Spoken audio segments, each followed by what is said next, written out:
Losing Mom felt like losing gravity. Everything in my life, in my sister's life, just started floating in chaos. It had only been a month, but every day without her felt unreal. Our house still smelled like her lavender shampoo, her favorite mug sat unwashed in the sink, and her bedroom door remained half open as if she would walk out any moment and tell us to stop sulking. Instead, it was just me and my twin sister, Emily, trying to figure out how to move forward. And well, Dad wasn't exactly making things easier.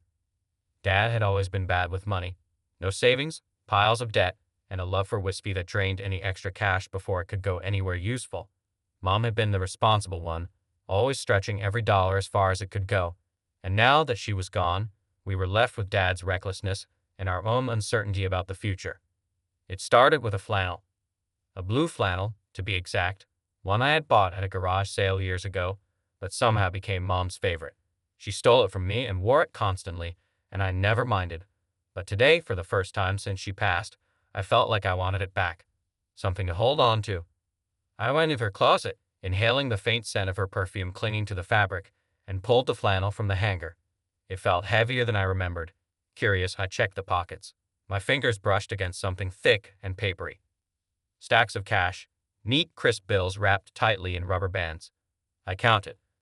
$15,000 in one pocket, another $15,000 in the other. I stood there, breathless, my heart hammering in my chest. $30,000 just sitting there in Mom's old flannel. I didn't know what to do, so I did the only thing that made sense. I told Emily. Her eyes went wide when she saw the cash. "What the hell?" she whispered. I was still in shock. "I don't know where it came from. I just found it." Emily's face paled. "Alex, I found money too." She pulled out an old black blazer, one of Mom's favorites, the one she used to borrow for interviews and school events.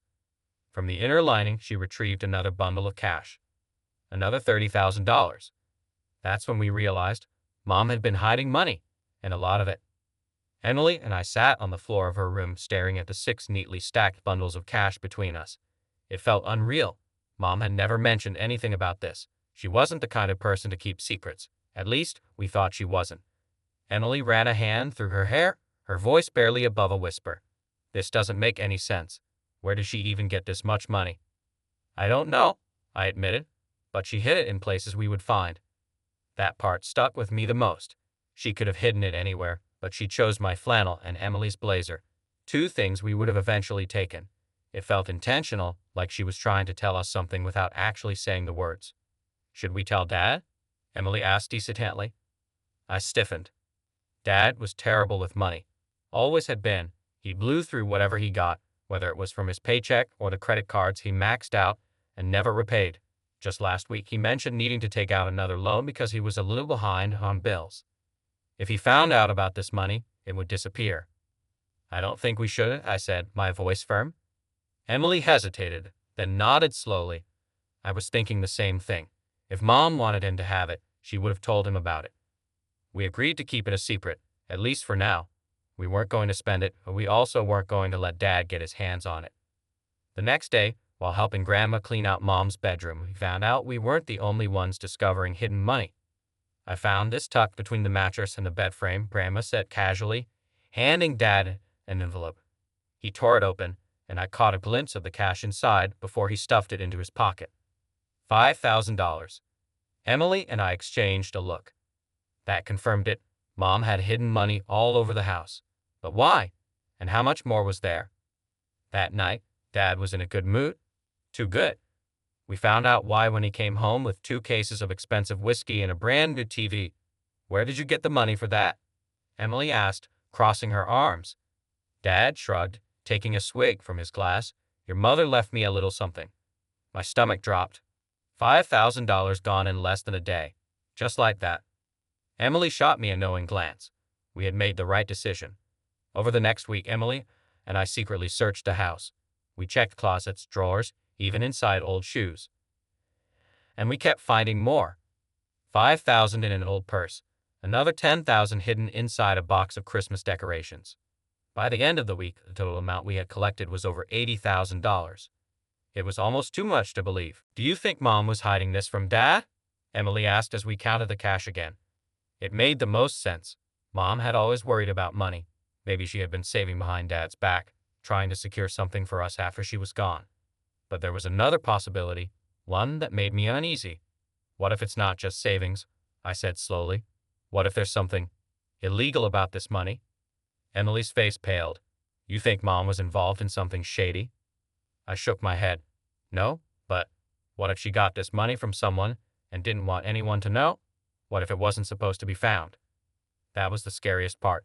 The money was a mystery, and for all we knew, it could be dangerous. And yet, it was ours now. We just had to figure out what to do with it. Holding on to the money felt like carrying a ticking time bomb. Every time Dad walked past our rooms, every time he casually mentioned being a little short on bills, my stomach twisted. Emily and I barely spoke about it unless we were alone. We hid the cash in a locked box under a loose floorboard in my closet. It felt safer that way, but the weight of it pressed on me constantly. One evening, while Dad was out drinking, Emily and I sat on my bed, whispering. We need a plan, she said. A plan for what? For what we're going to do with it, she said, lowering her voice. Are we keeping it? Using it for college? What if there's more? I hadn't thought that far ahead. It felt wrong to spend it, but at the same time, Mom must have hidden it for a reason. It was like she knew we'd need it. What if we invest it? I suggested. Put it in a savings account for college. Emily frowned. If we deposit that much money, banks will start asking questions, and Dad might find out. She was right. We couldn't just drop thousands into an account without raising suspicions. We could hide it until we move out, I said. Emily nodded slowly. That might be our best option. But deep down, I knew that just sitting on the money wouldn't make the anxiety go away. A few days later, we had a terrifying wake-up call. Dad was rummaging through my room while I was at school. I came home to find my drawers open, my closet door ajar, and my floorboard slightly shifted. Panic surged through me. Emily ran in, breathless. Did he find it? I rushed to the hiding spot and checked. The box was still there, the cash untouched. But Dad was getting desperate. At dinner that night, he brought it up casually. You kids wouldn't happen to have any extra money lying around, would you?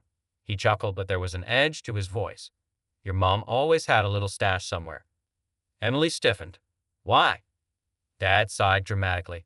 Bills, kiddo. I'm drowning. Your mom would have wanted us to help each other, you know. I clenched my jaw. If Mom wanted you to have money, she would have told you where it was. Dad's expression darkened. Don't talk back to me, Alex. He downed his whiskey and left the table. Emily grabbed my wrist under the table, her fingers cold. We need to be careful, she whispered. We thought we had found everything. We were wrong. A week later, while helping Grandma clean the attic, Emily found an old wooden box tucked behind a pile of dusty photo albums. Inside was an envelope, yellowed with age, addressed to us.